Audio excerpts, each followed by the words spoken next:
Ah, merci beaucoup. Et vous? Très bien. Ramadan Karim. Ramadan Karim. Comment ça se passe là-bas, le Ramadan?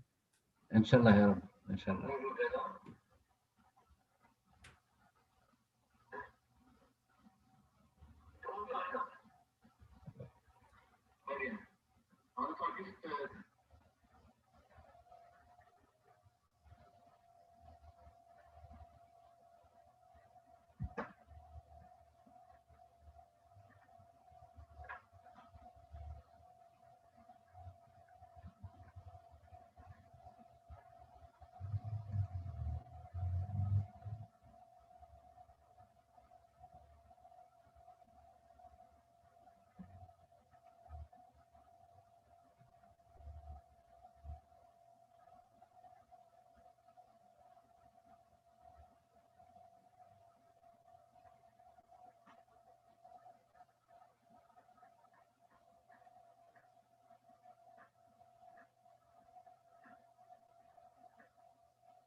Bonjour. Ça va, Mohamed, ça va bien? Bonjour Reza, bonjour à tous. Ça va et toi? Ça va, ça va. Alhamdulillah. Ça va bien. Donc, il est 11 heures. Je pense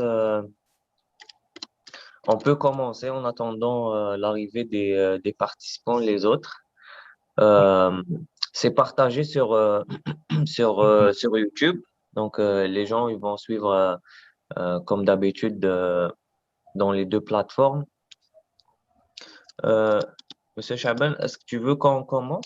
Oui, oui, bien sûr. Alors, je vais entamer, puis je vais te céder la parole pour que tu fasses une présentation de notre ami Dr Reza Abbas Farishati, pour qu'on ait une idée sur lui. Donc, tout d'abord, je souhaite à nos coreligionnaires musulmans Ramadan Karim. Et je souhaite la bienvenue à nos amis, à tous nos amis, à tous les membres du groupe. Notre orateur aujourd'hui est Dr Reza Abbas Farishta, que nous avons eu le plaisir, l'honneur déjà de découvrir le 14 décembre 2020, quand il nous a présenté brillamment une thématique. Il s'agissait des principes fondamentaux et des implications cliniques de l'organisation des voies corticales visuelles. Aujourd'hui, la thématique, c'est une suite à cela, c'est une continuité puisqu'on va parler de l'amblyopie. En fait, l'amblyopie est au carrefour d'un certain nombre de j'allais dire, de champs d'intervention, notamment les neurosciences, ensuite l'ophtalmologie, l'optométrie, l'orthopsie et tous ceux qui s'intéressent aux sciences de la vision. Donc, c'est une thématique très importante. Elle concerne aussi elle concerne en partie une certaine lutte qu'on mène contre la malvoyance, du fait que la malvoyance a des conséquences fâcheuses sur le cours psychologique, le problème psychologique et le cours de la vie de l'individu. Donc, en attendant, dans un futur pas très éloigné, j'espère qu'on aura aussi la possibilité avec le docteur Reza Abbas Falisha de nous présenter la thématique relative aux atteintes neurovisuelles, notamment les traumatismes crâniens. Donc, je te cède la parole, mon ami Mohamed, pour que tu fasses une présentation un peu plus élaborée du docteur. Merci, Monsieur Chaban. Merci beaucoup. Donc, Reza, maintenant, on le connaît tous. Euh, c'est pas sa première participation, mais je vais quand même reprendre un petit peu rapidement sa biographie pour lui céder la parole rapidement. Donc, Reza est diplômé en optométrie à l'université à Paris, licence et maîtrise avant de rejoindre l'école d'optométrie à l'Université de Montréal pour effectuer un OD-PhD, comme on l'appelle nous. Donc, il a eu son optometric doctor degree en 2017 et un PhD en neurosciences de la vision en 2020. Il est clinicien aujourd'hui, chercheur postdoctorale au département d'ophtalmologie à l'Université de McGill à Montréal et reste chargé de cours à l'Université de Montréal où il enseigne aux étudiants du doctorat d'optométrie. Dr. Abbas Farishta est un fellow de l'American Academy of Optometry et le récipiendaire de la prestigieuse Ezel Fellowship. Voilà, sans trop tarder, Reza, je te passe la parole. Merci beaucoup. Je vais juste partager mon écran. Ici.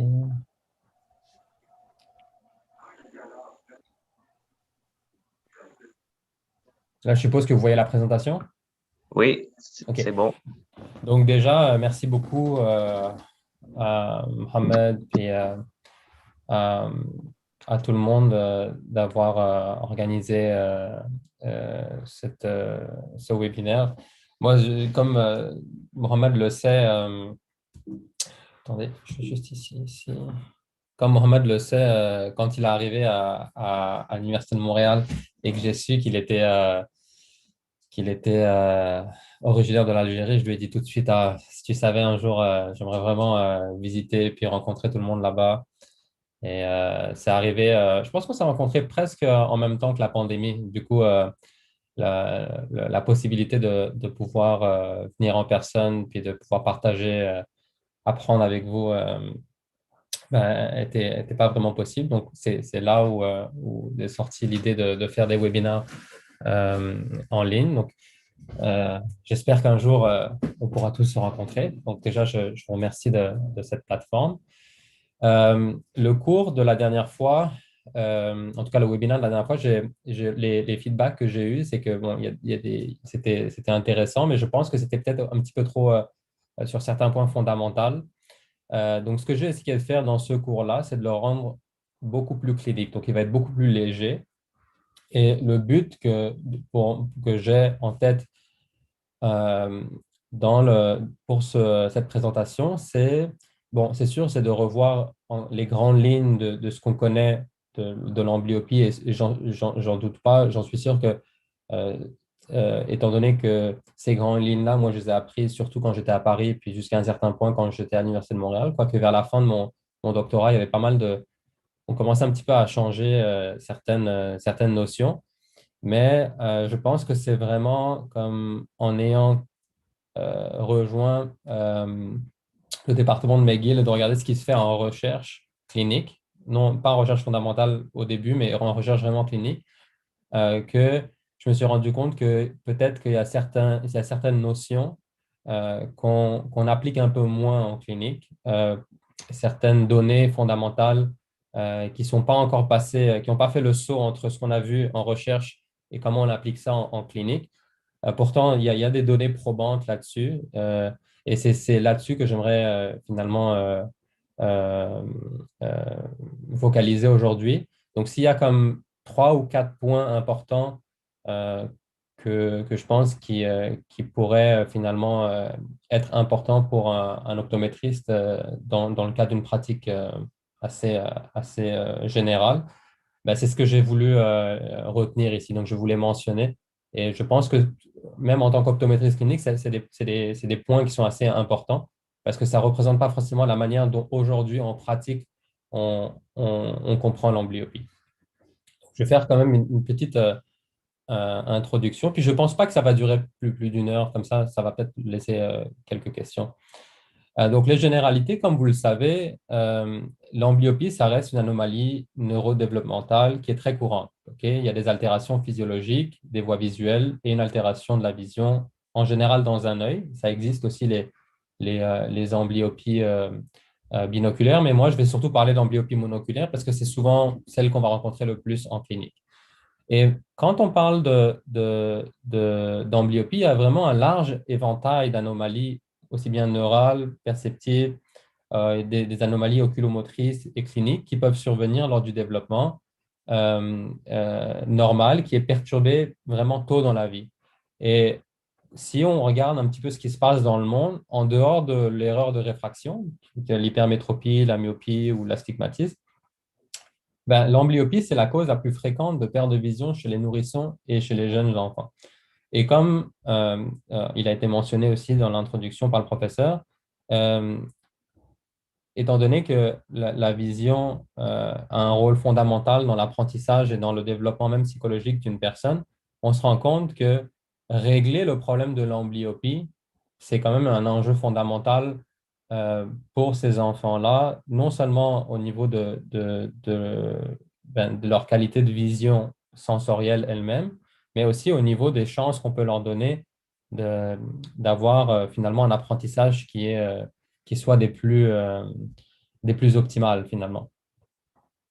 Donc, en clinique, si je vous demande, s'il y a quelqu'un qui vous demande c'est quoi l'amblyopie, en général, la manière dont nous, on le voit, on va la comprendre, en tout cas, on va la classifier, on va la diagnostiquer, c'est en général, quand il y a une perte d'acuité visuelle chez un œil apparemment sain, même s'il y a une correction réfractive appropriée. Et dès que vous avez ça, en général, on considère que c'est une amblyopie. Et pourtant, il y a beaucoup de preuves qui montrent que l'amblyopie, c'est plus que ça. C'est plus que juste une anomalie de l'acuité visuelle. Et je pense que un des points justement que je voulais partager avec vous, c'est que je pense que tant qu'on simplifiera euh, la compréhension de l'amblyopie comme étant juste une perte d'acuité visuelle, ben, le traitement qu'on va essayer de favoriser, ça va être l'augmentation de cette perte d'acuité visuelle. Et tant qu'on va aller dans cette direction-là seulement, ben, on n'aura jamais vraiment compris ce que l'amblyopie est et on l'aura jamais vraiment traité parce qu'on sait que ce n'est pas juste une perte d'acuité visuelle. Il y a d'autres anomalies qui sont associées à ça et qui ne sont pas expliquées par la perte d'acuité visuelle. Donc, le modèle clinique de l'amblyopie qu'on a, il favorise une approche monoculaire. C'est pour ça qu'en général, la question qui se pose quand un parent vient vous voir et que vous lui expliquez ce que c'est que l'amblyopie, vous allez lui dire souvent c'est une perte monoculaire d'une acuité visuelle qui peut avoir plusieurs causes. Et étant donné que c'est un problème qui est monoculaire, souvent on va favoriser un traitement qui est aussi monoculaire, à savoir le traitement de Cash, qui reste, je pense, comme le gold standard, l'approche la plus privilégiée de la majorité des cas pour traiter ce problème. Et ce qui est logique, parce que quand vous avez un problème qui est monoculaire, on pourrait finalement utiliser une approche qui est monoculaire. Mais pourtant, quand on regarde dans la majorité des cas, si on étudie l'historique clinique des patients amblyopes, souvent ils présentent une anomalie de la vision binoculaire qui est associée à ça. Donc, par exemple, vous avez la moitié quand je dis la moitié, c'est pas, c'est pas 50%, mais quand je dis en général dans les grandes catégories, vous avez un isométrope et souvent strabique. Mais quand vous regardez le strabisme, ben, c'est normal qu'à l'évidence, si vous avez un œil qui ne fixe pas, il y a un problème de vision binoculaire. Anisométropie, en général, ben, quand vous avez un œil qui focus puis un autre qui ne focus pas, c'est que justement, il y a une perte de vision binoculaire qui souvent va engendrer une suppression si jamais l'anisométropie est trop importante. Et même si, par exemple, vous n'avez pas d'anisométropie, pas de strabisme, mais vous avez, mettons, une forte hypermétropie, mettons par exemple un patient avec un +7 ou +8, en général, pour voir cet enfant-là va accommoder, une accommodation qui est plus importante que ce qui est requis, ce qui va engendrer en général un débalancement de la vergence, parce que l'accommodation va stimuler la vergence aussi. Et donc, indirectement, l'accommodation, la vergence, ben, c'est quand même une triade qui est associée à la vision binoculaire. Donc, encore une fois, on peut dire qu'indirectement, la vision binoculaire est aussi affectée dans ce cas-là. Fait que presque dans tous les cas, il y a un problème aussi de vision binoculaire. Donc, le but de cette présentation-là, encore une fois, c'est de revoir les principes fondamentaux sur lesquels notre compréhension de l'amblyopie est basée et peut-être de mettre à jour certains de ces principes-là avec des données probantes qu'on a obtenues en clinique et en recherche fondamentale. Je ne pense pas qu'on est rendu peut-être au point où on va changer toute notre approche du traitement de l'amblyopie, mais je pense qu'on est rendu à un point où certaines de nos limitations, en fait, elles ne devraient pas être présentes dans notre pratique. Puis je vais expliquer celles sur lesquelles je pense on pourrait déjà dès maintenant jouer. Donc, quand on regarde un petit peu euh, euh, l'amblyopie, euh, euh, une des notions qui vient en général, qui est liée à l'amblyopie, c'est la notion de période critique. À savoir que le facteur qui va créer l'amblyopie. En général, on appelle ça le facteur amblyogénique. Il n'a pas le même effet chez un patient, dépendamment du moment où ce facteur-là arrive. Un exemple, c'est que si vous prenez un enfant, par exemple, et qu'il y a une perturbation de la vision dans un œil, si cette perturbation arrive après 7, 8, 9 ans, en général, vous n'allez pas avoir une amblyopie qui va être associée à ça. Par contre, si jamais vous avez une perturbation qui arrive durant la période critique, en tout cas, durant une certaine période, plus tard, on va l'appeler période critique parce que c'est justement qui nous, celle qui limite finalement la récupération du problème, ben là, vous allez avoir une amblyopie. Donc, c'est pour ça qu'on dit que l'amblyopie, en général, elle se développe généralement pas après l'âge de 6 à 8 ans. C'est possible, mais en général, après 6 à 8 ans, si jamais l'enfant a bien vu, ses voies structurellement sont déjà développées. Et même si vous prenez cet enfant-là, puis vous le mettez, par exemple, vous lui cachez un œil pendant une semaine ou vous le mettez dans une pièce noire ou peu importe, il y a une absence de stimulation visuelle, ça ne va pas vraiment créer une amblyopie. Alors que cette même situation-là, si jamais les voies visuelles n'étaient pas développées, là, on pourrait s'attendre justement à avoir des perturbations qui soient plus profondes.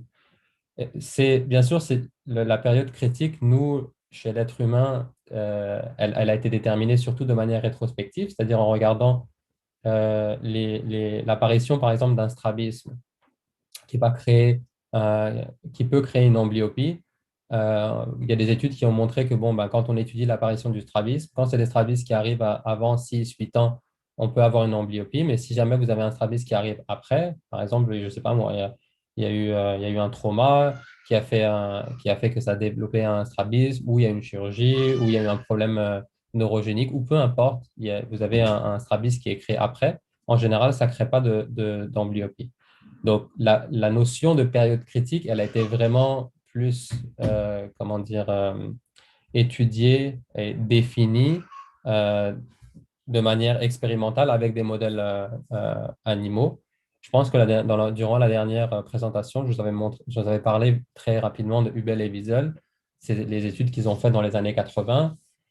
Hubel et Wiesel étaient deux chercheurs affiliés mais je pense que vous les connaissez aussi, affiliés à la faculté de médecine de Harvard durant leurs années justement de recherche là-bas au Harvard Medical School.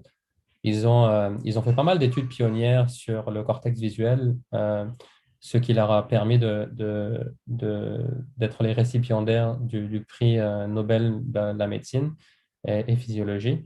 Eux, ce qu'ils ont fait, c'est que justement, ils ont fait des études sur des modèles animaux. Au début, ils avaient commencé sur le chat et ensuite sur le singe. Et ils avaient montré que quand on crée un strabisme chez ces animaux-là, ou quand on suture les paupières, ou peu importe, quand finalement on, on perturbe la vision d'un seul œil, donc effectivement, ça crée une amblyopie.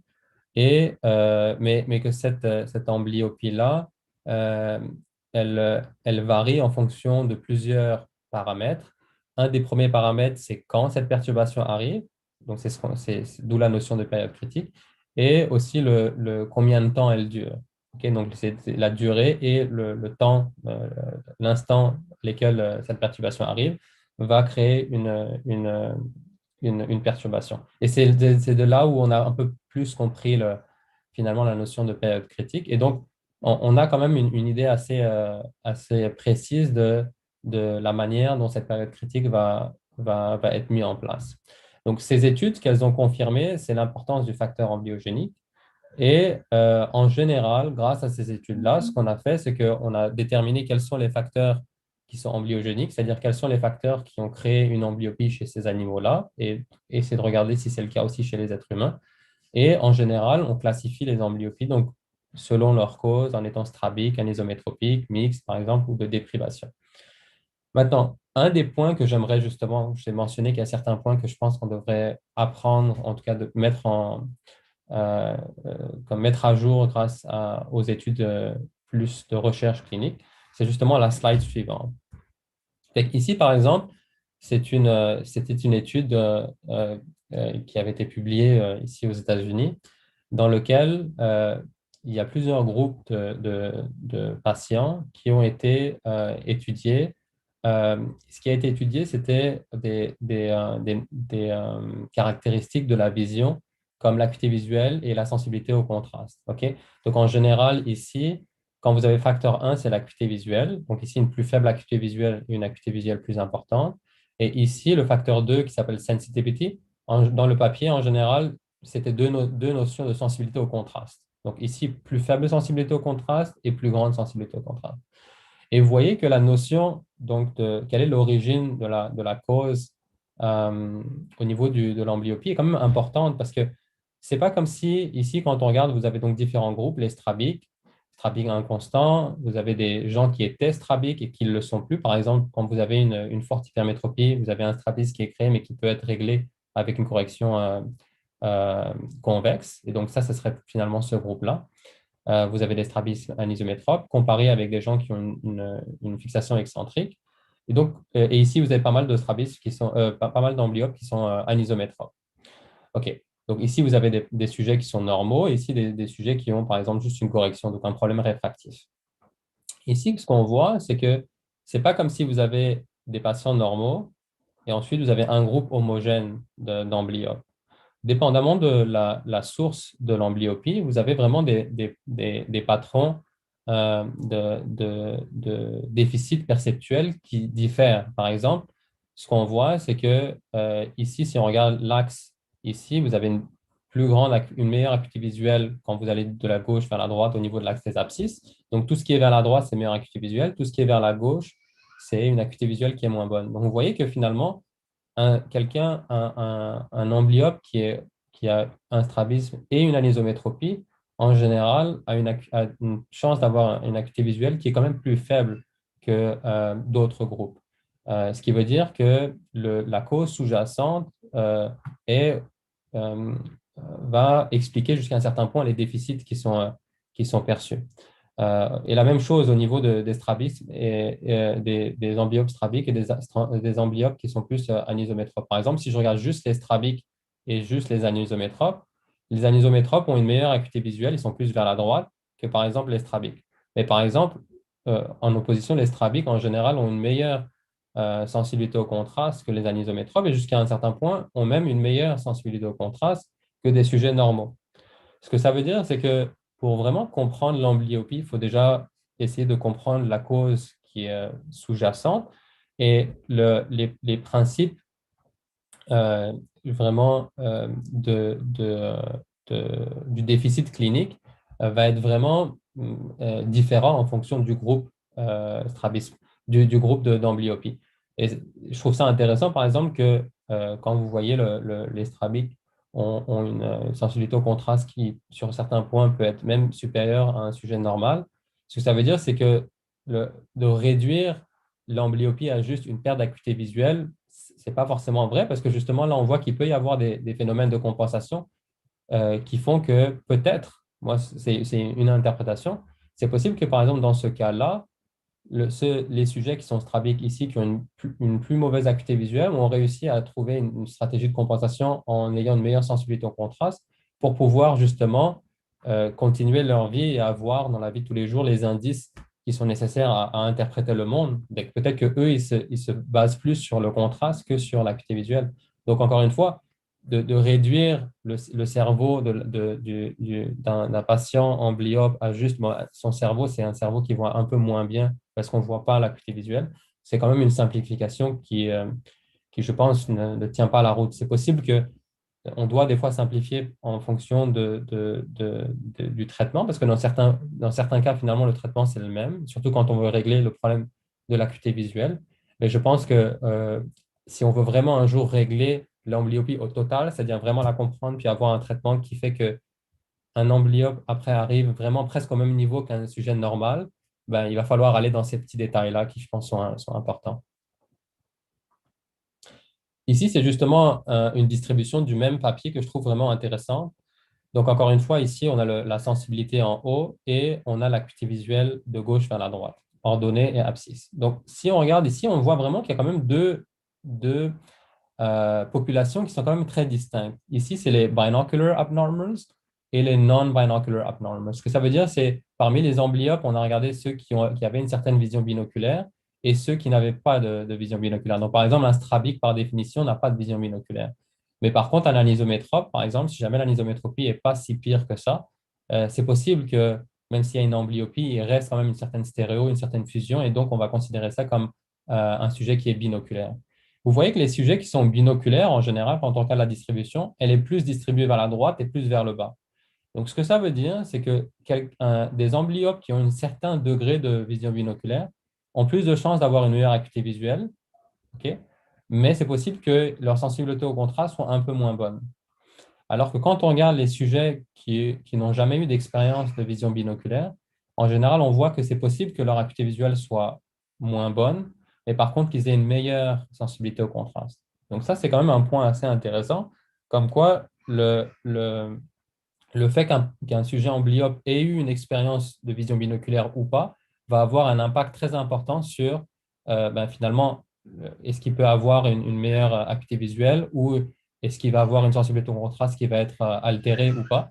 Et du coup, encore une fois, ce que ça dit, c'est que l'aspect binoculaire de l'amblyopie, même si elle est monoculaire, est quand même très important parce que justement, c'est comme si ça pouvait prédire le succès d'un traitement. Donc ça, c'est justement, je pense, un point qui est important, qui prouve aussi que juste réduire l'amblyopie à un problème monoculaire, ça peut expliquer certaines choses, mais ça ne peut pas expliquer d'autres choses. Au-delà de l'acuité visuelle et de la sensibilité au contraste, encore une fois, il y a des choses qu'on doit aussi regarder au niveau de la recherche, c'est que de qualifier l'amblyopie comme juste une perte d'acuité visuelle, c'est encore une fois une réduction. Il y a plusieurs autres déficits.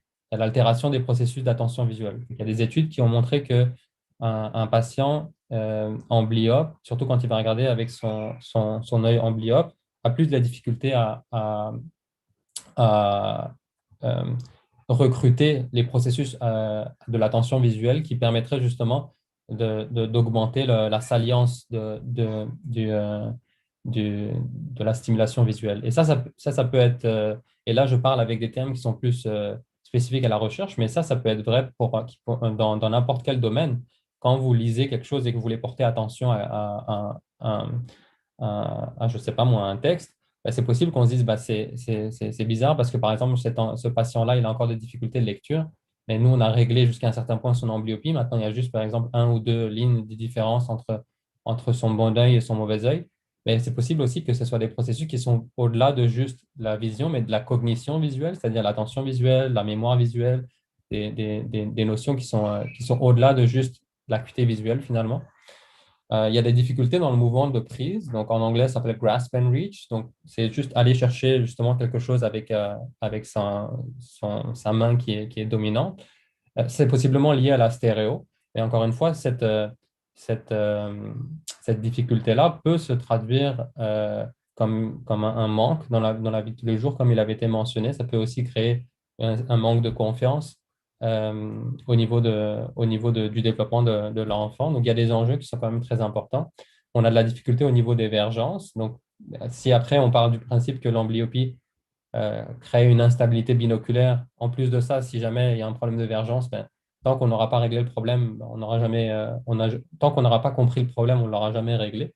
Parce que ça va être comme un cercle qui est, euh, qui est continu et donc un problème qui est circulaire, qu'on n'arrivera jamais à le régler. C'est pour ça que je pense que c'est très important de vraiment comprendre les bases de ce qui crée l'amblyopie de ce point de vue-là.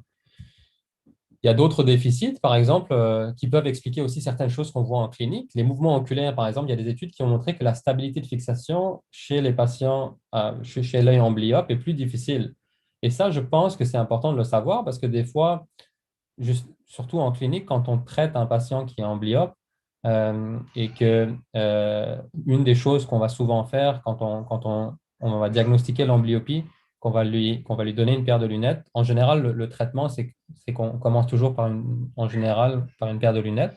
Ensuite, souvent, quand vous allez voir le patient après un suivi, je ne sais pas moi, de 4 à 6 semaines et que vous voyez que, mettons, que l'acuité visuelle a augmenté ou pas et qu'il y a besoin d'un traitement de cache, ben souvent, votre mesure standard qui va guider votre traitement, c'est l'acuité visuelle de l'œil amblyopes. C'est-à-dire, bon, ben, il était, je ne sais pas moi, je ne sais pas quelle charte vous utilisez, mais mettons que au Canada, on va utiliser par exemple la charte sur 6. Mettons qu'il était à, je ne sais pas moi, à 6,15, et puis que vous le revoyez plus tard, il est à, je ne sais pas moi, à 6,12 ou 6,9, ou il augmente comme ça. Mais votre acuité visuelle, c'est ce qui va guider justement votre traitement. Si vous voyez que l'acuité visuelle, elle n'augmente pas, vous allez peut-être augmenter la durée du traitement, ou vous allez demander est-ce que le traitement, il y a une bonne adhérence au traitement, ou est-ce que l'enfant enlève le cache, ou est-ce que c'est peut-être un cas où on devrait le traiter avec des gouttes d'atropine pour justement éviter que le patient triche, mettons, en enlevant le cache quand il est à l'école, ou peu importe. Et ce que je veux dire, c'est que en général, vous allez baser ça sur votre acuité visuelle. Mais ça arrive souvent qu'un sujet amblyopes, quand vous prenez son acuité visuelle, c'est pas toujours très précis. Des fois, on peut se dire, bah, c'est normal parce que la vision étant plus difficile sur cet œil-là, bah, c'est plus difficile pour lui de voir justement la lettre et donc il va faire plus d'erreurs. Mais des fois, ce n'est pas à cause du flou qui est généré par le problème visuel. Des fois, c'est la stabilité de la fixation de l'œil qui fait en sorte que comme il y a des toutes micro-saccades qui sont plus importantes qu'un œil qui est plus fixe, bah, ces micro-saccades-là vont générer sur la rétine un déplacement très léger, mais quand même significatif de l'image qui va faire en sorte que c'est plus difficile à interpréter. Au niveau des mouvements oculaires, on a aussi une latence des saccades qui est augmentée. Quand on étudie la cause, ben, on voit que ce n'est pas vraiment un problème visuel en tant que tel, parce que quand on augmente l'acuité visuelle, quand on augmente la taille de la lettre, justement pour compenser la faible acuité visuelle chez un œil qui est amblyopes et qu'on augmente le contraste pour être sûr qu'on a mis quelque chose qui est vraiment visible, même après ça, les amblyopes sont plus lents. Donc, il y a des problèmes neurophysiologiques qui ont un impact au niveau de la perception de l'œil amblyopes, qui ne sont pas expliqués juste par l'acuité visuelle ou par la sensibilité au contraste, mais qui sont quand même là. Donc, encore une fois, le take-home message, si je puis dire, c'est que si jamais on réduit encore une fois l'amblyopie à juste un problème d'acuité visuelle ou de sensibilité au contraste, on n'aura pas vraiment compris ce problème-là. Et si on ne l'aura pas compris, on ne pourra pas le traiter. On va toujours, pour nous, dire que bah, voilà, on a réussi à augmenter un petit peu l'acuité visuelle avec un traitement de cache. Donc maintenant, le patient ne devrait pas avoir de problème, ou en tout cas, il devrait être fonctionnel.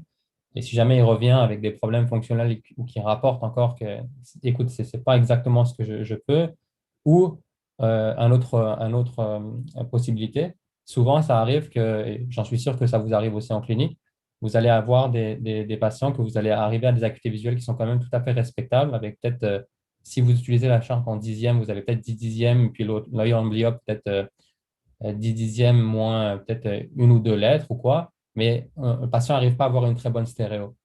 Et pourquoi? Ben, normalement, nous, ce qu'on apprend quand même à l'école, en école d'optométrie, c'est que pour avoir une bonne stéréo, il faut avoir deux images de bonne qualité. Faut, pour pouvoir avoir une fusion, puis il faut avoir des réserves fusionnelles qui soient assez importantes pour que justement le système visuel puisse les fusionner. Et ensuite, normalement, on devrait avoir une certaine capacité à avoir une stéréo. Mais des fois, ce n'est pas le cas. Vous pouvez avoir deux images qui soient quand même bonnes en termes de, euh, de qualité visuelle, mais la stéréo n'est toujours pas là. Donc, il faut aller chercher autre part. Pourquoi il n'y a pas forcément une bonne stéréo? Est-ce qu'il y a d'autres choses au-delà de l'acuité visuelle qui pourraient influencer ces affaires-là? Donc, au niveau des traitements classiques, on l'a déjà mentionné, le plus populaire, ça reste quand même le traitement de cache. C'est quoi le principe? Ben, c'est de cacher l'œil non amblyope pour forcer l'œil amblyopes à voir. Et dans quand même beaucoup de cas, moi, je suis quand même un fervent partisan du traitement monoculaire parce que c'est un traitement qui marche. Vous le savez vous-même, hein, vous en avez traité des patients amblyopes. Un traitement de cache, ça marche pour faire augmenter l'acuité visuelle. Mon seul problème avec le traitement de cache, c'est quand il est utilisé comme étant le seul traitement. C'est comme s'il n'y a que cette clé-là qui peut ouvrir cette porte-là. Et surtout quand ce traitement de cache est vu comme étant la finalité. C'est-à-dire que non seulement c'est le seul traitement, Mais une fois qu'il marche, il n'y a pas besoin de regarder ailleurs pour aller chercher d'autres choses. Donc, c'est là que je vais en venir. Et il y a plusieurs limitations de ce traitement. Déjà, la majorité des choses que moi, en tout cas, j'avais appris quand j'étais en France, puis même jusqu'à un certain point à l'Université de Montréal, c'est que en clinique, après un certain âge, ça ne sert à rien de le traiter. Parce que bon, bah, là, on a dépassé l'âge, puis bon, ça ne sert pas à grand-chose. Donc, c'est-à-dire quoi? C'est-à-dire que le traitement de cash, après la période critique, il ne fonctionne pas ou il fonctionne peu. Ça, c'est une des notions qu'on a souvent en tête. Souvent, ce qui est aussi le cas, c'est que c'est un traitement qui est très lent. C'est-à-dire que, mettons, il faut 6 à 8 heures de traitement fois X jours, fois X semaines, pour que quand vous le revoyez après 6 à 8 semaines, mettons, il y a une ligne d'acuité différente, deux lignes d'acuité de vision de différence. C'est-à-dire que si jamais on considère le traitement comme étant le nombre d'heures durant lequel le patient doit se priver de son bon œil, des fois, ça peut prendre même 6 mois avant d'arriver à un résultat final. 6 mois, si vous faites 6 mois fois 30 jours, fois chaque jour 6 heures de cache ou 4 heures de cache, ça fait beaucoup, beaucoup, beaucoup d'heures de traitement durant lequel un enfant, finalement, est dans une situation où il n'y a pas de vision binoculaire parce que vous avez caché un œil. Okay? Donc oui, on va promouvoir l'acuité visuelle d'un œil, mais pendant toutes ces heures-là, le cerveau qui devrait avoir un input des deux yeux ne reçoit pas d'input des deux yeux. Donc, si après votre but, c'est de restaurer la vision binoculaire, ben, c'est comme si vous l'avez vraiment pénalisé au début. Donc, un autre point, c'est qu'il y a certains enfants, et vous le savez, ils ne répondent pas au traitement. Vous avez toujours un 10, 15, 20% de patients, des enfants, même si vous êtes dans la période critique, ils ne répondent juste pas au traitement. Donc, il doit y avoir autre chose que juste un problème de focalisation au niveau de l'approche du traitement par cache monoculaire qui pourrait justement aider à ces enfants-là. Parce que si on parle d'une prévalence de 2 à 4% chez les enfants, ben 10% de 2 à 4% d'enfants dans le monde, là, on parle de beaucoup, beaucoup d'enfants qui finalement bénéficieraient d'une approche thérapeutique au cas où le traitement de cache ne marcherait pas. Et comme je vous l'ai dit, ça ne règle pas le problème de la vision binoculaire parce que justement, pendant toutes ces heures-là, ben, vous cachez un œil.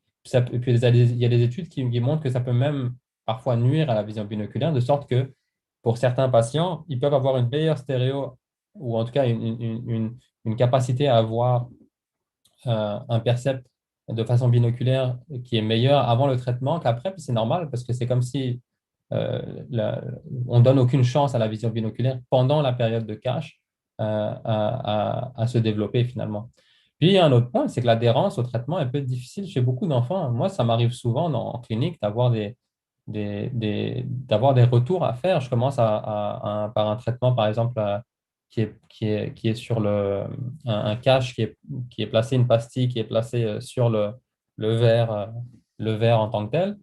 Puis, je revois le, le patient, mettons 6 semaines après ou un mois après, et je vois qu'il n'y a pas il y a pas d'augmentation, c'est une augmentation très faible. Puis, je demande aux parents, puis ils disent, ouais, ben, c'est difficile, c'est parce que ils regardent souvent à travers ou même après, quand on passe au traitement avec le patch, ben, même le patch, il y a quand même un certain stigma qui est associé à ça. Quand vous êtes un enfant et que vous allez à l'école puis que vous portez un cache, je sais pas, à mon avis, c'est pas toujours évident d'avoir ça comme dans un contexte avec une école, puis des écoliers, puis il y a de la moquerie, et ainsi de suite. Fait que ça marche dans beaucoup de cas, mais il y a des cas où ça ne marche pas. Puis aussi, il y a tout l'aspect déficit d'attention ou des enfants avec d'autres problèmes que l'amblyopie, des déficits d'apprentissage, de langage, où il y a tellement déjà de problèmes connexes associés à le développement de cet enfant en question que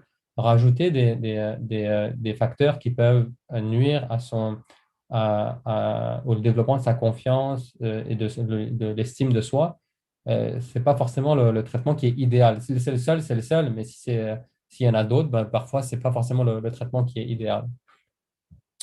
Donc, c'est là où j'en viens. Quelles sont peut-être les nouvelles approches qui sont importantes à prendre en compte dans notre pratique? C'est par exemple au niveau de la période critique qu'on avait mentionné. Ici, par exemple, j'ai un schéma qui montre les différentes approches au niveau de la période critique. Euh, OK, voilà. Donc ici, par exemple, on a la plasticité neuronale qui est finalement le mécanisme qui va permettre d'avoir une récupération de l'acuité visuelle avec un traitement de cache. C'est parce que le cerveau est encore plastique que quand je vais quand je vais cacher un œil, ben, finalement, les connexions neuronales vont reprendre au niveau de l'œil amblyope. Et c'est cette courbe-là, par exemple, qui permet d'expliquer ça. Donc, c'est vraiment l'axe des ordonnées. Plus vous avez un sujet un cerveau qui est plastique, plus vous pouvez faire ce traitement-là. Ça, c'est au niveau de l'âge. Donc, ce que cette courbe, elle montre, c'est que finalement, il y a une période durant laquelle on a accès à cette plasticité-là. Et après un certain temps, on n'a plus accès à cette plasticité-là. Fait que chez l'être humain, ce serait, mettons, jusqu'à peu près 6 8 ans, on peut jouer là-dessus. C'est ce qu'en général, on considère dans les études classiques. Puis ensuite, après, c'est difficile quand les patients sont plus âgés d'avoir justement de la plasticité. C'est pour ça qu'en général, on ne fait pas de traitement de cache chez des patients qui sont adultes, en général, comme si je regarde ce qui se fait en clinique. Mais ça, c'est une façon de voir les choses. La courbe rouge, elle dit non. Elle dit que selon la recherche, on a une plasticité, ok, mais elle ne devient pas à zéro. Il reste une plasticité résiduelle qu'on peut aller chercher même à l'âge adulte. Ok, donc ça, c'est ce qui représente finalement la réalité en vrai. Si on ne regarde pas ce qu'on fait en clinique, mais en vrai, même les sujets adultes ont une certaine plasticité résiduelle. Elle est moins importante que celle qui était quand on était enfant, mais on peut quand même aller chercher quelque chose. La courbe verte, elle dit quoi? Elle dit que oui, il existe une plasticité qui est plus importante durant l'enfance et l'adolescence et que l'âge adulte, elle commence à diminuer. Mais quand elle diminue à cause de certains freins qui existent dans notre système cérébral et que quand on enlève ces freins-là, ben, on pourra aller chercher une plasticité qui est plus importante que celle qui est à l'heure actuelle sans jouer sur ces freins-là. Et vous voyez que cette courbe bleue, moi, je pense que c'était si je résume un petit peu ce que moi j'ai appris à l'école, c'est que souvent, c'est ça qui se fait, qui était souvent enseigné à l'école. Puis souvent, en clinique, c'est ce qu'on fait. Après un certain âge, il est trop tard. Souvent, vous avez des patients qui vont venir pour la première fois, ils vont faire un examen de la vue, par exemple, à 20 ans, 25 ans, puis vous voyez qu'il y a une amblyopie. Qu'est-ce que vous allez dire? Vous allez dire, ah ben, euh, il est trop tard, par exemple, pour faire un traitement de cas. Je fais que, bon, bah, vous avez un œil, faites attention, et ainsi de suite. Ça, c'est la courbe bleue, c'est ce qu'on fait en clinique quand on dit ça. La courbe rouge et verte, c'est une approche où on dirait, ben non, finalement, s'il reste une plasticité résiduelle et que le patient est vraiment motivé pour traiter son amblyopie, ben, on va aller voir qu'est-ce qu'on peut faire. Donc ici, par exemple, ça c'est une étude qui est du PEDIC. Le PEDIC, c'est un groupe c'est un groupe d'éducateurs, euh, un groupe d'éducateurs de recherche qui s'est intéressé à certaines questions, notamment au niveau de l'optométrie et de l'ophtalmologie pédiatrique, et qui ont eu des grandes publications avec beaucoup de patients en se posant des questions qui sont cliniquement importantes. Donc ici, par exemple, dans cette étude en 2005, ce qu'ils ont essayé, c'est d'évaluer l'efficacité du traitement classique, donc une correction plus un patch ou de l'atropine versus juste une correction, mais chez des patients qui sont âgés jusqu'à 17 ans. Donc ils se sont dit, regarde, nous, on ne va pas s'arrêter à la période critique ici où à 6 8 ans, c'est fini. On va essayer de regarder si justement il reste une certaine plasticité résiduelle qui pourra aller jusqu'à presque l'âge adulte, parce que 17 ans, le patient est presque déjà adulte, et ils vont faire un suivi durant 24 semaines. Donc, ce qu'eux, ils ont vu, c'est que finalement, même chez les patients qui sont 13 à 17 ans, quand on fait un traitement, donc treatment group, c'était quand ils ont fait un lunette plus cache, et ici, c'était juste lunettes. Et ce qu'ils voient, c'est que ici, c'est le nombre de personnes qui ont répondu à traitement. Répondu au traitement, ça veut dire qu'ils ont au moins une augmentation de une ligne, par exemple. Et qu'ils ont vu que, bien sûr, le pourcentage de patients qui répondent au traitement, il est plus important pour des âges qui sont plus faibles, c'est-à-dire 7, 8, 9, 10 et 11, 12, puis ça diminue un petit peu. Mais même de 13 à 17 ans, par exemple, il y a presque 20% de ces patients-là qui répondent au traitement de base, c'est-à-dire juste avec un traitement de cache et une correction, ou même juste avec une correction, vous avez une augmentation. Donc, ce que ça veut dire, ça, c'est que la courbe bleue, elle ne représente pas vraiment la réalité. Ce n'est pas comme si après, on ne peut rien faire. Même après une certaine période, vous pouvez aller chercher une plasticité résiduelle qui peut aller chercher des acuités visuelles qui sont significatives. Ici, par exemple, c'est ces résultats-là qui sont classifiés, mais en fonction du gain en acuité visuelle. Si je regarde, par exemple, des patients qui sont entre 13 et 18 ans, vous avez presque 10% des patients qui peuvent aller jusqu'à plus que 15 lettres d'augmentation au niveau de l'acuité visuelle. C'est beaucoup. Si je regarde même une augmentation visuelle supérieure à 5 jusqu'à 15, c'est presque la majorité des gens qui arrivent à faire ça. Donc, ce que ça veut dire, c'est qu'il y a une plasticité résiduelle qui existe. Et donc, déjà, quand on a un enfant, même qui est plus âgé que ce qu'on pourrait attendre, ça ne veut pas dire qu'il ne peut pas aller chercher une acuité visuelle avec un traitement et même qu'il peut aller chercher quelque chose qui est vraiment significatif. Donc, cette étude-là, justement, elle va plus dans le fait que la courbe rouge, elle serait plus appropriée et ça devrait quand même, jusqu'à un certain point, à mon avis, guider notre traitement clinique. Ici, c'est un autre point. C'est encore une fois, je pense que cette étude elle est assez intéressante parce que là, on ne parle pas d'enfants, on parle vraiment d'adultes. Cette étude-là, elle s'est attardée sur quoi? Elle s'est attardée sur des patients qui ont une dégénérescence maculaire. Donc, ce chercheur, El Mala, ce qu'il a fait, c'est qu'il s'est dit, OK, moi, je vais étudier des patients qui ont une dégénérescence maculaire et je vais voir les patients qui ont une dégénérescence maculaire sur le bon œil, mais qui avaient une amblyopie sur l'autre œil. Et finalement, il a fait une étude dans son hôpital dans lequel il a étudié les patients qui avaient une dégénérescence maculaire qui a été développée, mais qui avait une amblyopie avant. Ce qu'il a réalisé, c'est qu'il y a des patients qui, quand leur bon œil développe une perte d'acuité, ici, c'est une acuité visuelle en logarithmique. Donc, quand vous avez une acuité visuelle ici en négatif, ça veut dire que c'est meilleur. Quand ici, c'est positif, ça veut dire que l'acuité visuelle est plus mauvaise. Le fellow eye, c'est le bon œil. Fait que chez ces patients amblyopes-là, quand le bon œil, son acuité visuelle diminue, en logarithmique, elle diminue à cause de la dégénérescence maculaire, ben, l'acuité visuelle de l'œil qui était amblyope, elle augmente. Donc, c'est comme si, à cause de la DMLA, l'œil amblyope qui n'a pas de DMLA, il est forcé de mieux voir et donc son acuité visuelle s'améliore. Et ça, c'est des patients qui ont une dégénérescence maculaire. C'est des patients qui sont âgés, là. Ce pas des jeunes de 17 ans. Donc, cette étude-là, elle prouve que justement, il reste une plasticité résiduelle et qui peut même aller chez des patients qui sont plus âgés. Donc, c'est quand même une étude qui est assez intéressante. Donc, ce que ces résultats suggèrent, c'est qu'il existe une plasticité au-delà de la période critique et des mécanismes qui régulent cette plasticité sont encore peu connus. Et je pense que ça pourrait être une avenue thérapeutique idéale pour l'amblyopie, surtout en l'amblyopie au niveau de l'âge adulte. Il y a aussi, donc ça, c'était les points par rapport à la courbe rouge. Maintenant, les points par rapport à la courbe verte, ce que c'est que si jamais on arrive à trouver dans le cerveau ce qui limite la plasticité, OK, mettons que dans le cerveau, on a souvent une balance entre des neurotransmetteurs qui sont plus excitatoires et inhibitoires, plein de neuromodulateurs, la sérotonine, l'acétylcholine, peu importe. Si jamais on arrive à trouver les neuromodulateurs qui influencent la plasticité et qu'on joue là-dessus, est-ce qu'on pourrait aller chercher justement une certaine plasticité? Donc, il y a des études qui ont été réalisées sur des modèles animaux. Le but, c'était de lever les freins à la plasticité. Par exemple, ils ont étudié des inhibiteurs de la cholinéstérase. Et pour cet inhibiteur-là, ils ont montré que ça pouvait, chez certains modèles animaux, contrer l'effet de l'amblyopie chez la souris. Certains de ces inhibiteurs-là ont eu des résultats mitigés quand ils ont été essayés chez l'être humain, mais il y a des autres études qui ont montré des résultats qui sont quand même assez prometteurs. Par exemple, le donépésil, lui qui a été finalement étudié ici à l'Université de Montréal en collaboration avec McGill, c'est des chercheurs des deux départements dans lesquels je travaille.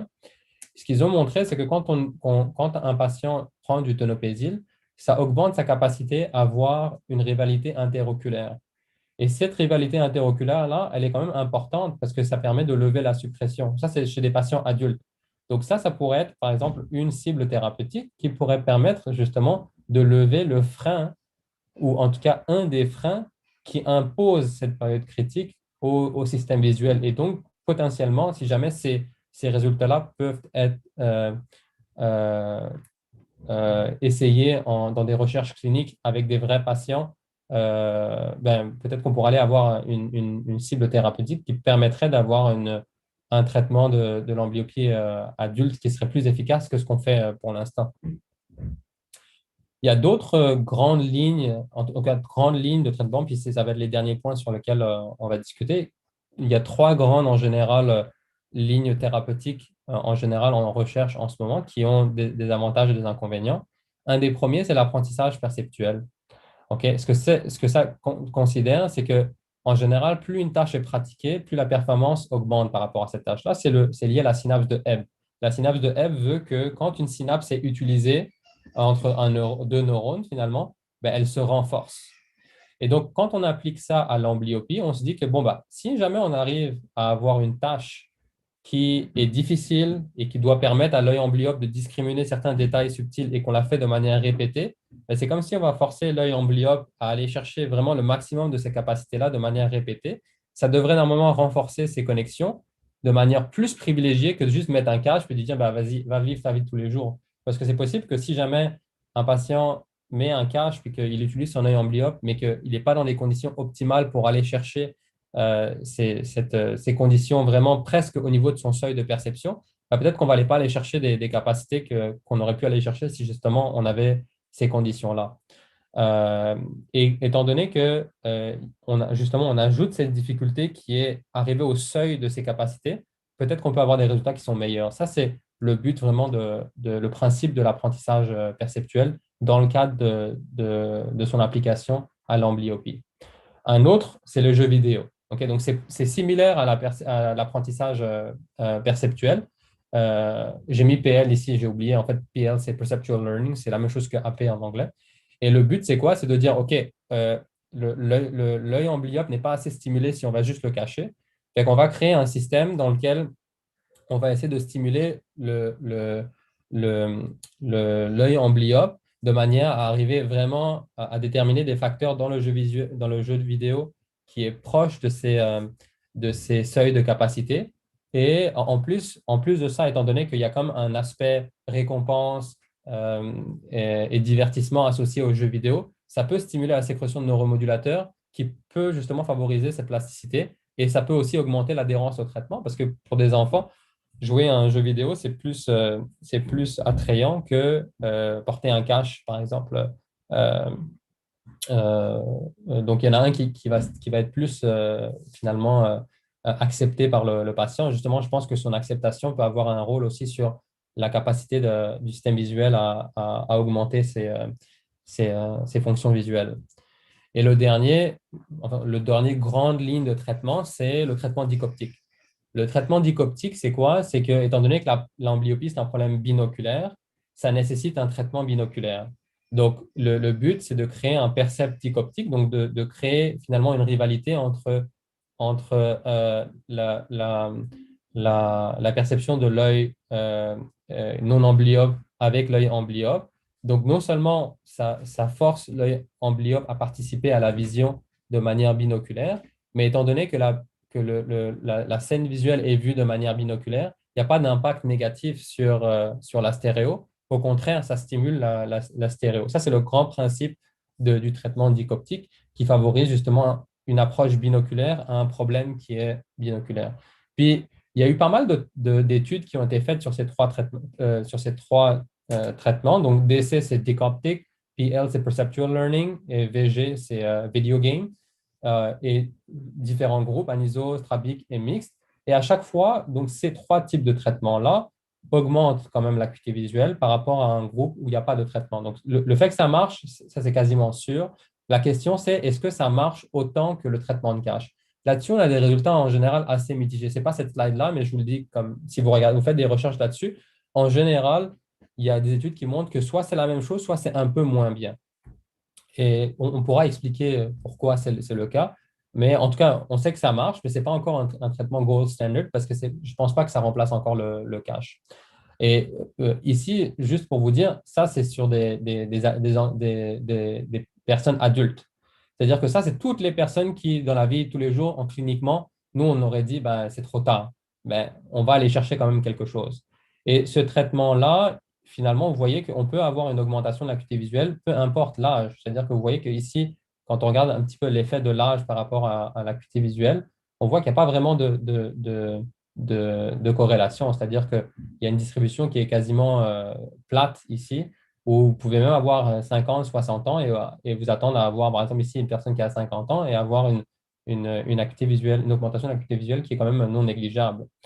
Il y a par contre certains liens à faire. Par exemple, c'est sûr que en général, plus votre acuité visuelle est sévère, donc plus l'amblyopie est sévère, plus il y a de chances que vous ayez une augmentation de l'acuité visuelle importante. Puis c'est normal. C'est-à-dire que quelqu'un, par exemple, qui a juste une ligne de différence entre son bon œil et son mauvais œil, ça va être plus difficile d'aller chercher cette ligne de différence-là que quelqu'un où il y a beaucoup de différences et qu'il y a encore beaucoup de chemin à faire. Donc, c'est quelque chose qu'on reconnaît même dans le traitement de cache, que en général, les fortes amblyopies, on a plus de chances d'avoir une grande différence, étant donné qu'on parle de plus loin. Au niveau du traitement et de la durée du traitement, ça, c'est à mon avis ce qui est intéressant, c'est qu'on peut avoir des résultats même avec juste 20 à 40 heures de traitement. Et ça, c'est en contraste avec ce qu'on s'attend avec les, euh, les traitements de cache où des fois, on peut vraiment attendre longtemps avant d'avoir des résultats. Et ici, c'est le fait que finalement, on peut avoir une augmentation de l'acuité visuelle, peu importe la stéréo de départ. C'est-à-dire que la stéréo de départ ne va pas forcément toujours influencer la capacité du patient à avoir une augmentation de l'acuité visuelle. Fait que ce que ça veut dire, c'est que finalement, ce type de traitement-là peut être utilisé chez presque n'importe quel adulte qui serait prêt à faire ça. Puis je pense que c'est important parce que jusqu'à un certain point, c'est peut-être plus facile pour un enfant qui est par exemple en bas âge et qui est encore à la maison ou en garderie de mettre un cache. Il ne va pas s'en souvenir peut-être toute sa vie. Mais à demander à un adulte d'aller au travail avec un traitement de cache, ça ne marchera pas. Et donc, ce genre de traitement-là, je pense qu'ils sont plus compatibles avec une vie professionnelle. Et donc, si jamais un patient veut vraiment aller chercher l'acuité visuelle sur un œil amblyope, ben, il y a des manières de le faire. Donc, pour moi, la conclusion finalement de cette présentation-là, si je puis dire, c'est qu'il faudrait, à mon avis, sortir du paradigme où un adulte qui est amblyope ne peut pas recevoir un traitement. Ce n'est pas vrai. Et le traitement de cache est toujours, à mon avis, est très pertinent. Et je pense qu'il pourrait être associé à d'autres approches. Notamment, je pense qu'il y a d'autres recherches qui sont à faire sur les cibles pharmacologiques et même au niveau de la réalité virtuelle. C'est-à-dire qu'il y a il y a des groupes qui maintenant s'intéressent à ça, essayer de créer un- essayer de créer un apparatus de réalité virtuelle qui pourrait permettre justement d'entraîner les patients amblyopes à augmenter leur fonction visuelle. Et je pense que la recherche fondamentale, elle continue d'être vraiment primordiale. Plus on en saura sur les mécanismes neurophysiologiques, plus nos cibles thérapeutiques elles vont être justifiées. Et ce que ça veut dire, c'est qu'il faut plus de cliniciens-chercheurs, pas juste des chercheurs, des gens qui comprennent en clinique ce qui se passe avec l'amblyopie pour pouvoir comprendre finalement en recherche ce qui est nécessaire afin qu'on arrive à la prochaine, à la nouvelle frontière de ce qu'on connaît de l'amblyopie. Et c'est pour ça que je pense que vous êtes, les optométristes, on est dans une position vraiment privilégiée pour être à l'avant de la scène en ce qui concerne la recherche clinico-fondamentale en amblyopie. Donc, je pense que là-dessus, je vais terminer la présentation. Merci beaucoup de votre attention. Puis, je reste à votre disposition si jamais il y a des questions là-dessus. Merci Reza, merci beaucoup. Très, très intéressant. On a appris beaucoup de choses. Donc, si je vais simplifier ma question. Donc, il faut oublier l'histoire qu'un amblyope plus de 12 ans ne récupère pas. Ça, c'est sûr. Parce que ça, c'est une étude qui a été publiée par PEDIG. Elle a été publiée dans presque 500 cliniques avec beaucoup, beaucoup d'enfants et les résultats sont quand même acceptés. Maintenant, c'est même les guidelines de l'American Academy of Optometry qu'on ne peut pas juste dire que ça ne marche pas. C'est sûr que plus tu es jeune, plus ton pronostic est meilleur. Ça, il n'y a aucun doute là-dessus. Mais de dire que ça ne marche pas, mettons que vous avez un patient qui vient puis que le patient, lui, mettons, c'est un sportif. Il est motivé à faire ça. Il sait que sa vision, il veut être sportif professionnel, il a 12-13 ans, il veut vraiment avoir sa meilleure vision, puis que les parents sont motivés et que votre ordre professionnel comme le guideline, c'est que tu dois donner toutes les options à ton patient. Tu ne peux pas dire que ça ne marchera pas. Il faut que tu l'essayes, puis il y a des cas où tu peux vraiment augmenter beaucoup. C'est pour ça que il y a un autre point, c'est que il y a aussi plus de chances d'augmenter si jamais il n'y a pas eu de traitement de cache avant. Donc, si jamais c'est quelqu'un qui n'a jamais eu de traitement de cache, alors là, moi, je dis oui, il faut vraiment l'essayer. Parce qu'il y a des études qui montrent que quand il y a eu un traitement de cache avant, il y a moins de chances que ça marche. D'accord. Pour répondre à ta question, oui, il faudrait définitivement l'essayer. Très bien. Euh, on va aller doucement pour les questions parce que Mhm. je pense que c'est un sujet qu'on doit discuter, qu'on doit mettre bien clair certains points. Donc, sur le chat, j'ai une question. Pour la rééducation de l'amblyopie, en utilisant les jeux vidéo, on doit Mhm. cacher le bon œil pendant le jeu. Alors, donc, pour l'instant, toutes ces études-là, ce ne sont pas des études qui ont été faites dans un cadre de clinical trial. Donc, comment tu appelles ça en français? Des études cliniques à large, Les essais cliniques. Ouais. des essais cliniques. OK? Ça reste quand même des données qui sortent de laboratoire. Donc, moi, je pense que si jamais il y a des gens qui seraient intéressés à ça, la meilleure façon, ce serait de s'associer à un centre universitaire dans lequel il y a des chercheurs qui s'occupent de ça. Pourquoi?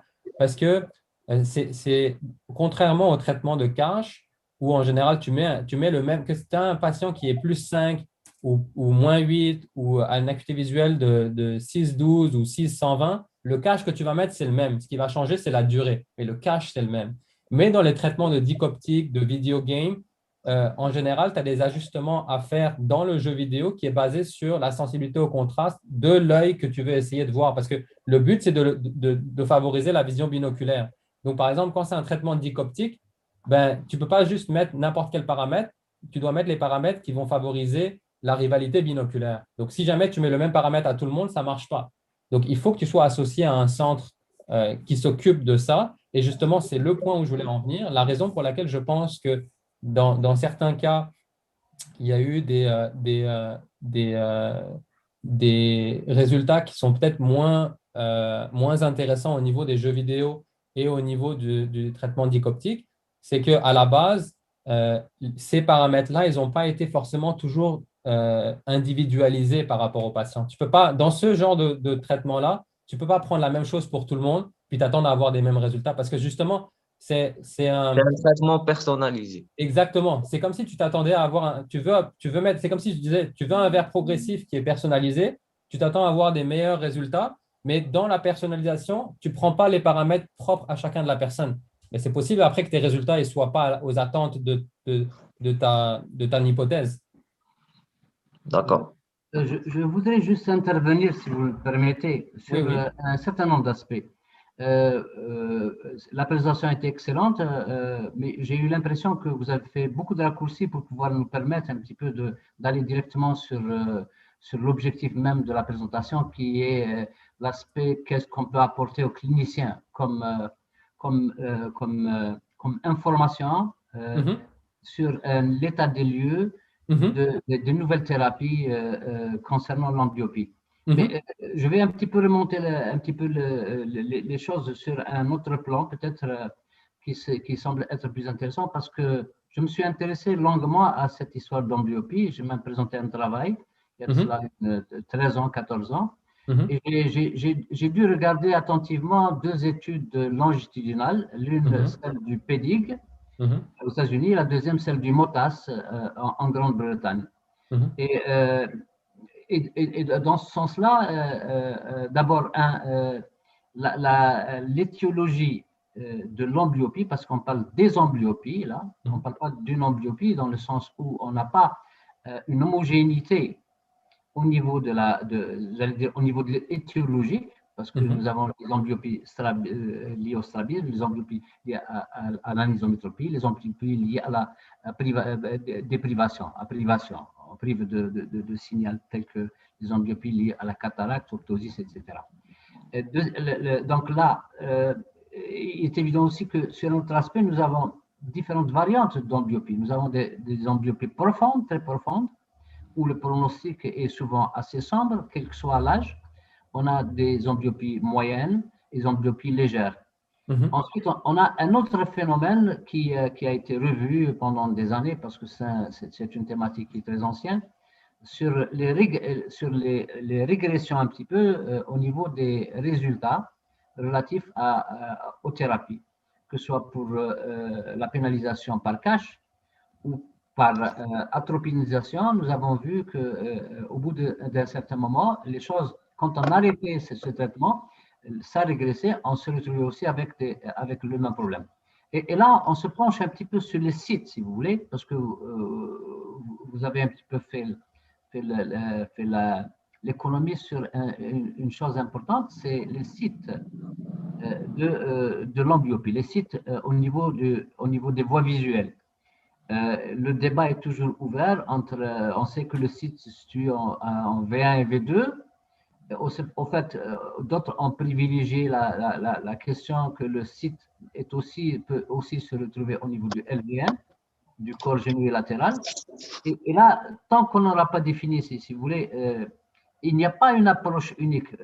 Parce que quand je regarde les choses avec un œil avisé, un œil assez critique, effectivement, il y a une neuroplasticité qu'on retrouve même chez les handicaps corticovisuels liés au traumatisme, où nous avons des choses qu'on récupère même à un âge assez avancé. Donc, cette histoire de période critique disons que la période critique optimale existe, mais au fait, la neuroplasticité, elle est encore là. Donc, là je voudrais avoir votre point de vue en tant que spécialiste des neurosciences sur la question de la neuroplasticité, des sites de neuroplasticité. Est-ce qu'elles sont au niveau dans des aires supérieures à V1 et V2, parce que dans votre approche thérapeutique, vous avez parlé de privilégier l'approche par dicoptique, d'essayer de stimuler la binocularité. Or, on sait qu'au fait qu'on a une monolocalité au niveau de V1, puisqu'on a des colonnes à dominance oculaire, etc. Donc, je voudrais avoir votre point de vue un petit peu de neuroscientifique plutôt que de clinicien optométriste. En fait, moi, je favorise aucune approche. C'est-à-dire que moi, le but de cette présentation-là, c'est de dire que le traitement de CASH répond à certains problèmes. Et d'ailleurs, on le voit, c'est pour ça que je dis que même moi, je traite encore des patients avec le CASH, mais il y a encore trop d'inconnus et d'échecs avec le traitement de CASH qui sont non expliqués et qui pourraient justement qu'on pourra aller chercher avec d'autres méthodes. Et parmi ces méthodes-là, ben, bien sûr, on a le traitement dicoptique, on a le traitement avec les jeux vidéo et le traitement de l'apprentissage perceptuel qui vont, je pense, dans les trois, aller chercher jusqu'à un certain point. Chacun a ses forces et ses faiblesses. Maintenant, et je pense que justement, on joue avec un sujet qui est l'être humain, qui est tellement complexe dans sa réalité que je pense que c'est difficile d'avoir une même recette pour tout le monde. C'est pour ça que je pense que si jamais on arrive à trouver les facteurs individuels qui peuvent permettre de prédire le succès d'un tel ou un tel traitement dans une population, là, ça pourrait, à mon avis, être vraiment un sujet intéressant. Mais pour répondre à votre question, à savoir quels sont les sites de neuroplasticité et au niveau du cortex, en tout cas du système visuel, puis ceux qui sont plus affectés en amblyopie, en général, il peut y avoir des différences, mais en général, il y a quand même un certain consensus sur le fait que la majorité des différences qui existent au niveau des perturbations des voies visuelles, elles sont plus corticales que sous-corticales. Il peut y avoir des différences sous-corticales, mais en général, c'est souvent cortical. En ce qui concerne qu'est-ce qui se passe dans les différentes aires visuelles, c'est sûr qu'il y a des différences au niveau de V1, c'est sûr qu'il y a des différences. Bon, au niveau de V1, on avait tous les travaux de Hubel et Wiesel. Au niveau de V2 et V3, même, V3 est souvent utilisé comme une aire qui va être affectée par l'amblyopie, surtout au niveau de la stéréopsie. Un chercheur assez connu qui s'appelle Chino à l'université de Houston, à l'école d'optométrie, qui s'est justement beaucoup attardé à ça, surtout dans le cas de strabisme. On a aussi des études qui montrent que même V5 est activé. Notre laboratoire, justement, a fait une étude en imagerie fonctionnelle dans laquelle ils ont étudié le percept des mouvements chez les amblyopes, par exemple, puis les réponses visuelles des aires MT et MST étaient différentes chez les patients amblyopes que non amblyopes. Donc, au niveau de quelles sont les voies visuelles qui sont altérées, je pense qu'il y a plus que V1 et V2. Puis je pense que finalement, V1 semblerait bien sûr être une des cibles qui est les plus affectées parce que c'est quand même le- l'aire visuelle sur lequel les inputs visuels les plus les majeurs finalement vont se projeter. Fait que c'est normal que V1 soit, à mon avis, plus étudié puis plus affecté. Mais étant donné que les, euh, les aires visuelles de haut niveau, finalement, elles reçoivent leurs inputs puis elles bâtissent leur rétinotopie par rapport à l'information qui vient de V1, ben, c'est normal que si jamais V1 est affecté, que les autres soient affectés. Pour répondre à votre question par rapport à la plasticité, en fait, ça dépend de quel type de plasticité on parle. Parce qu'il y a la plasticité au niveau synaptique, il y a la plasticité au niveau vraiment du neurone, puis il y a la plasticité au niveau du champ récepteur. Donc, en général, quand on regarde ces plasticités-là, il existe toujours une certaine plasticité au niveau de l'âge adulte. La plasticité qui est en général est le plus affectée, c'est vraiment des grosses réorganisations des voies visuelles, comme par exemple quand vous avez un sujet qui est aveugle ou qui a une perte de vision quand il est enfant, souvent il va y avoir une réorganisation complète de son cortex visuel jusqu'à un certain point. Son cortex visuel, même s'il est aveugle, peut répondre, mais même à des stimuli auditifs, par exemple. OK, ça se voit sur la plasticité qui est plus congénitale. Ce type de plasticité-là, il est plus difficile à voir à l'âge adulte. La plasticité qui est plus facile et qui est plus visible à l'âge adulte, c'est des plasticités, par exemple, comme la synapse de Hebb. Donc, quand, par exemple, vous mettez une électrode dans une aire visuelle, par exemple, et que vous étudiez, par exemple, la sélectivité à l'orientation, si jamais vous prenez un neurone et que sa sélectivité à l'orientation, elle est, par exemple, à 45 degrés, mais vous répétez une stimulation à 60 degrés, après un certain temps, le champ récepteur va être plus tuné à 60 degrés. Donc, cette plasticité-là, elle existe. C'est justement la base de l'apprentissage perceptuel. Le fait que de répéter un percept va faire en sorte que le neurone peut se shifter pour voir ce percept-là. Ce type de plasticité-là, il existe. Euh, et c'est d'ailleurs ce type de plasticité qui nous permet, même nous, à l'âge adulte, d'apprendre. C'est-à-dire que même nous, à l'âge adulte, on peut apprendre une nouvelle langue, on peut devenir meilleur à une certaine tâche. Par exemple, même à l'âge adulte, on peut apprendre à faire du piano. Mais la plasticité, elle est moins importante que, bien sûr, un enfant. C'est pour ça que si tu veux devenir un pianiste professionnel, c'est quasiment impossible de commencer à l'âge adulte. Donc, définitivement, cette plasticité-là, elle existe. Je pense qu'elle existe, enfin, je pense. Ça a été montré qu'elle existe aussi bien au niveau synaptique au niveau neuronal.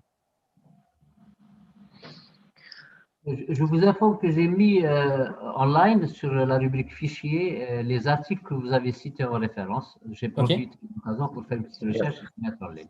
Mais je pourrais vous les envoyer aussi. Je pourrais les envoyer à Mohamed parce que c'est quand même des articles qui sont intéressants Exactement. et je pense en tant que clinicien, qui pourrait apporter une autre perspective.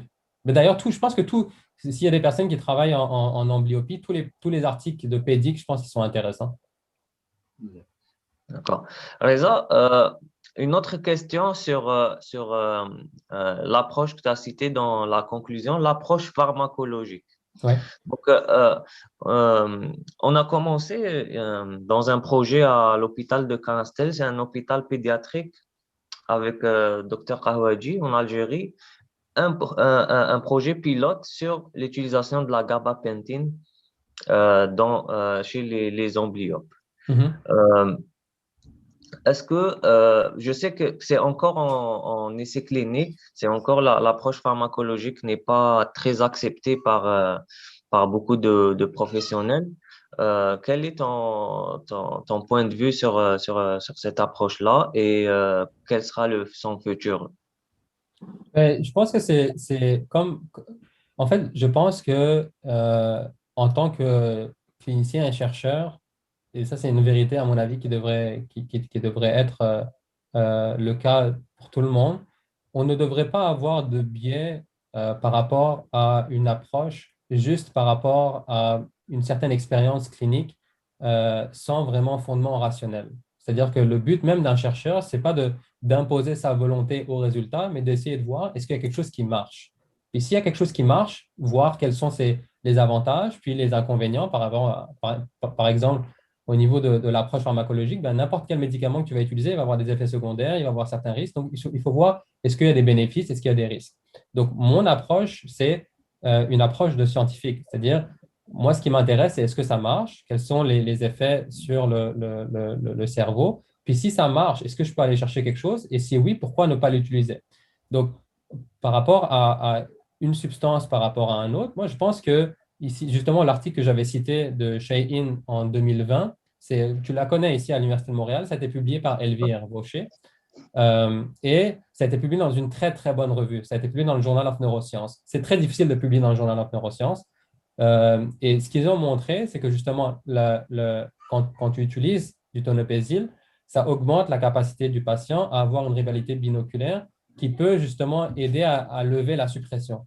On sait qu'il y a dans certains cas, ce qui va limiter l'approche binoculaire, c'est justement la suppression. Donc, et encore une fois, on est au tout début. C'est possible que cette étude clinique-là, dans un laboratoire de recherche, elle ne se traduit pas chez une population en masse et que même si elle se traduit, ça ne veut pas dire que cliniquement, on va aller chercher quelque chose qui est significatif au niveau de l'acuité visuelle.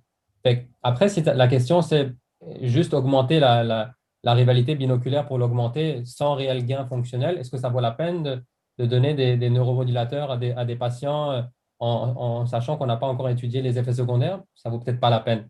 Mais je pense qu'il y a définitivement une avenue. Puis tant qu'elle n'a pas été complètement étudiée, je ne vois pas pourquoi on mettrait des freins là-dessus.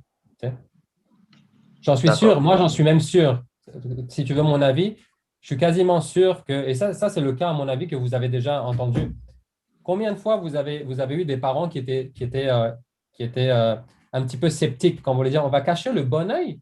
C'est ça votre traitement? Mais ça n'a pas de sens.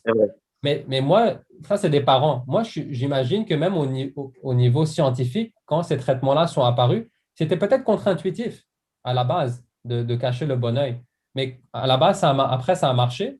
Fait que c'est possible qu'à mon avis, il y a certains traitements ou de cibles thérapeutiques ou en tout cas des approches qui peuvent nous sembler contre-intuitifs. Mais au final, ce qui compte, ce n'est pas notre opinion. C'est est-ce que ça marche ou ça ne marche pas. Ouais. En parlant de parents, Reza, on est souvent confronté dans la pratique clinique à des questions. Combien de temps mon fils va cacher son œil? Puis, quelle est ton approche dans le suivi des traitements d'amblyopie? Est-ce que tu privilèges l'occlusion sauvage, donc pour plus de 24 heures, ou tu préfères l'occlusion de 2-4 heures par jour? Ça dépend les cas. En fait, moi, j'essaie toujours j'essaie toujours de regarder ce qui a été fait dans les recherches, mais j'essaie de le moduler en fonction de la réalité du patient. Par exemple, là, j'avais eu une conférence avec justement certaines personnes de la FAO pour le traitement comment appliquer le traitement pédique justement en clinique. Par exemple, il y avait une étude qui montrait que pour certaines amblyopies modérées, 2 heures de traitement, c'est presque la même chose que 6 heures de traitement. OK? Maintenant, ces études-là, elles avaient été réalisées dans des centres cliniques dans lesquels les parents et les patients étaient beaucoup plus, comment dire, compliant. Donc, il y avait une adhérence qui était beaucoup plus importante que peut-être des patients qui n'ont pas le même background, qui n'habitent pas forcément dans un centre urbain et ainsi de suite. Donc, ce que cette étude-là, elle a dit que dans ces cas d'amblyopie modérée, que tu fasses 2 heures actives ou 6 heures, il n'y a pas vraiment de différence d'acuité visuelle. Mais eux, il y a quand même un certain check dans le sens où ils savent que le patient a fait 2 heures et ils savent que le patient a fait 6 heures. Mais si toi, tu prends cette étude-là et puis que tu le fais en clinique, dans ta vie de tous les jours, et tu dois le moduler en fonction du patient. Si moi, par exemple, je vois un patient que si je lui dis 2 heures, la manière dont les parents ils sont, par exemple, occupés parce que l'enfant… Il va faire 20 minutes. Il va faire 20 minutes, mais je ne vais pas lui donner 2 heures. Je vais peut-être lui donner 4 heures, puis je vais m'attendre que ça va faire 2 heures et ensuite, je vais avoir le résultat. D'ailleurs, il y a même des études qui ont montré que l'adhérence au traitement, quand on compare ce qui est préconisé par l'optométriste versus ce qui est fait, ce n'est pas 100%. Au contraire, si jamais on prend une étude clinique qui dit que 2 heures, ça suffit, et qu'ensuite on veut le moduler pour la réalité au niveau des patients, moi, je dirais qu'il faudrait même faire un peu plus pour être sûr que finalement, tu as au moins 2 heures. D'accord. Et au niveau de quand il faut les voir, ben ça, en général, ça ne change pas trop, à mon avis. Je pense que les guidelines, ça dépend du type d'amblyopie, ça dépend, à mon avis. Moi, ça dépend aussi s'il y a un strabisme ou pas. Quand il y a un strabisme, je préfère le voir plus souvent que quand il n'y a pas de strabisme. Parce que quand il y a un strabisme, c'est très important d'arriver, si justement c'est une ésotropie, par exemple, accommodative, pour moi, c'est très important de le voir plus souvent et d'être sûr que le strabisme comment ça s'appelle, contrôlé. Parce que ça va avoir un impact sur, à mon avis, les pronostics du traitement. Mais quand il n'y a pas de strabisme, c'est un petit peu, je ne dis pas que c'est moins important, mais il y a moins de risque d'avoir, parce que tu règles un problème. Tu as l'anisométropie qui est réglée par la lunette, et ensuite tu fais le cache. Quand c'est un strabisme, et si tu as une anisométropie en plus, ben, tu as réglé le problème au niveau de la lunette, mais le strabisme, il peut toujours être latent. Fait que là, il faut quand même le suivre, à mon avis, plus régulièrement. D'accord, très bien. Je vais voir s'il y a d'autres questions sur le chat. Je ne vois pas de questions ici. Je ne sais pas si les micros sont activés pour les gens qui veulent poser des questions. Je vais les activer si vous voulez. Parce que Hmm, je vais les activer. Alors, je vais mettre le participant. Voilà, je les ai activés. Celui qui veut poser une question, il est libre de le faire.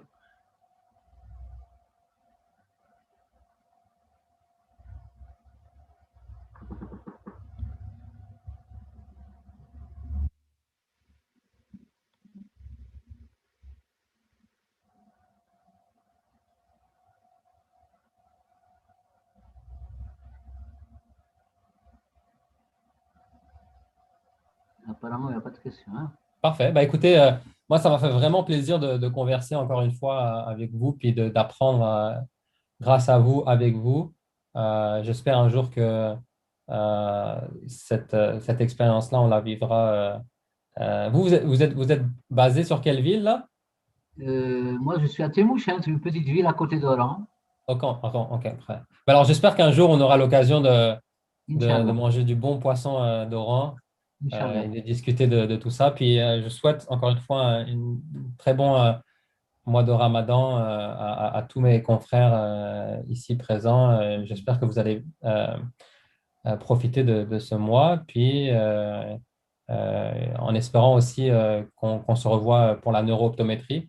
Je vais discuter avec Mohamed quand est-ce que c'est plus facile pour moi. J'ai quelques deadlines en ce moment, mais je vais essayer de faire en sorte que ce soit quand même dans un délai raisonnable. On donne l'information aussi qu'on aura une neurooptométriste, c'est docteur Yamam Al-Mouradi, OK.